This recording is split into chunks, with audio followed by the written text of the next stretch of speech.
ராஜாக்களின் 2ஆம் புஸ்தகம் 21வது அதிகாரம். மனாசே ராஜாவாகிற போது 12 வயதாயிருந்து 55 வருஷம் எருசலேமில் அரசாண்டான். அவன் தாயின் பேர் எப்சிபால். கர்த்தர் இஸ்ரவேல் புத்திரருக்கு முன்பாக துரத்தின ஜாதிகளுடைய அருவருப்புகளின்படியே அவன் கர்த்தரின் பார்வைக்கு பொல்லாப்பானதை செய்து தன் தகப்பனாகிய எசேக்கியா எடுத்து போட்ட மேடைகளை திரும்பவும் கட்டி பாகாலுக்கு பலிபீடங்களை எடுப்பித்து இஸ்ரவேலின் ராஜாவாகிய ஆகாப் செய்தது போல விக்கிரக தோப்பை உண்டாக்கி வானத்தின் சேனைகளை எல்லாம் பணிந்து கொண்டு அவைகளை சேவித்தான். எருசலேமிலே என் நாமத்தை விளங்க பண்ணுவேன் என்று கர்த்தர் சொல்லி குறித்த கர்த்தருடைய ஆலயத்திலே அவன் பலிபீடங்களை கட்டி கர்த்தருடைய ஆலயத்தின் 2 பிரகாரங்களிலும் வானத்தின் சேனைகளுக்கெல்லாம் பலிபீடங்களை கட்டி தன் குமாரனை தீமிதிக்க பண்ணி நாள் பார்க்கிறவனும் நிமித்தம் பார்க்கிறவனுமாய் இருந்து அஞ்சனம் பார்க்கிறவர்களையும் குறி சொல்லுகிறவர்களையும் வைத்து கர்த்தருக்கு கோபம் உண்டாக அவர் பார்வைக்கு பொல்லாப்பானதை மிகுதியாய் செய்தான்.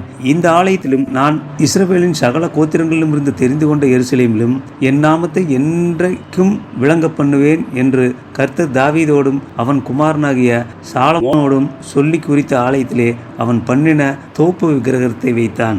நான் அவர்களுக்கு கற்பித்த எல்லாவற்றின் படியையும் என் தாசனாகிய மோசே அவர்களுக்கு கற்பித்த எல்லா நியாய பிரமாணத்தின் படியையும் செய்ய ஜாக்கிரதையாய் இருந்தார்களேயானால் நான் இனி இஸ்ரவேலின் காலை அவர்கள் பிதாக்களுக்கு கொடுத்த தேசத்தை விட்டு அலைய பண்ணுவதில்லை என்று சொல்லியிருந்தார். ஆனாலும் அவர்கள் கேளாதே போனார்கள். கர்த்தர் இஸ்ரவேல் புத்திரருக்கு முன்பாக அளித்த ஜாதிகள் செய்த பொல்லாப்பை பார்க்கிலும் அதிகமாய் செய்ய மனாசே அவர்களை ஏவிவிட்டான். ஆகையால் கர்த்தர் தீர்க்க தரிசிகளாகிய தம்முடைய ஊழியக்காரரை கொண்டு உரைத்தது, யூதாவின் ராஜாவாகிய மனாசே தனக்கு முன்னிருந்த எமோரியர் செய்த எல்லாவற்றை பார்க்கிலும் கேடாக இந்த அருவருப்புகளை செய்து தன் நரகலான விக்கிரகங்களால் யூதாவையும் பாவம் செய்ய பண்ணினபடியினால் இஸ்ரவேலின் தேவனாகிய கர்த்தர் சொல்லுகிறது என்னவென்றால், இதோ கேட்க போகிற யாவருடைய 2 காதுகளிலும் அது துணித்துக் கொண்டிருக்கும்படியான பொல்லாப்பை நான் எருசலேமின் மேலும் யூதாவின் மேலும் வரப்பண்ணி எருசலேமின் மேல் சமாரியாவின் மட்ட நூலையும் ஆகாப் வீட்டின் தூக்கு நூலையும் பிடிப்பேன். ஒருவன் ஒரு தாளத்தை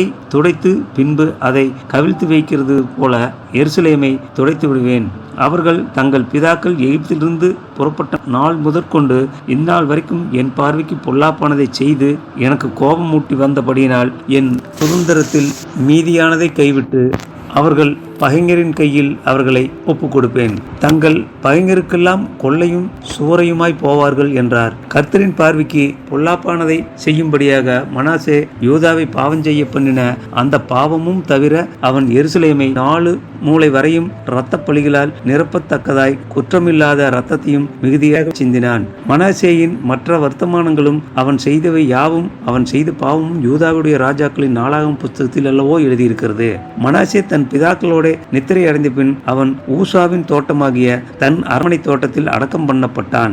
அவன் ஸ்தானத்திலே அவன் குமாரனாகிய ஆமோன் ராஜாவானான். ஆமோன் ராஜாவான போது 22 வயதாய் இருந்து 2 வருஷம் எருசலேமில் அரசாண்டான். யோத்பா ஊரானாகிய ஆரூச்சின் குமாரத்தியான அவன் தாயின் பேர் மெசுலேமேத். அவன் தன் தகப்பனாகிய மனாசே செய்தது போல கர்த்தரின் பார்வைக்கு பொல்லாப்பானதை செய்து தன் தகப்பன் நடந்த எல்லா வழியிலும் நடந்து தன் தகப்பன் சேவித்த நரகலான விக்கிரகங்களை சேவித்து அவைகளை பணிந்து கொண்டு கர்த்தரின் வழியிலே நடவாமல் தன் பிதாக்களின் தேவனாகிய கர்த்தரை விட்டு விட்டான். ஆமோனின் ஊழியக்காரர் அவனுக்கு விரோதமாய் கட்டுப்பாடு பண்ணி ராஜாவை அவன் அரண்மனையிலே கொன்று போட்டார்கள். அதனால் தேசத்து ஜனங்கள் ராஜாவாகிய ஆமோனுக்கு விரோதமாய் கட்டுப்பாடு பண்ணினவர்களை எல்லாம் வெட்டி போட்டு அவன் குமாரனாகிய யோசியாவை அவன் ஸ்தானத்தில் ராஜாவாக்கினார்கள். ஆமோன் செய்த மற்ற வர்த்தமானங்கள் யூதாவுடைய ராஜாக்களின் 4ஆம் புஸ்தகத்தில் அல்லவோ எழுதியிருக்கிறது. அவன் ஊசாவின் தோட்டத்தில் உள்ள அவனுடைய கல்லறையில் அடக்கம் பண்ணப்பட்டான். அவன் ஸ்தானத்திலே அவன் குமாரனாகிய யோசியா ராஜாவானான் என்பதே ஆமென்.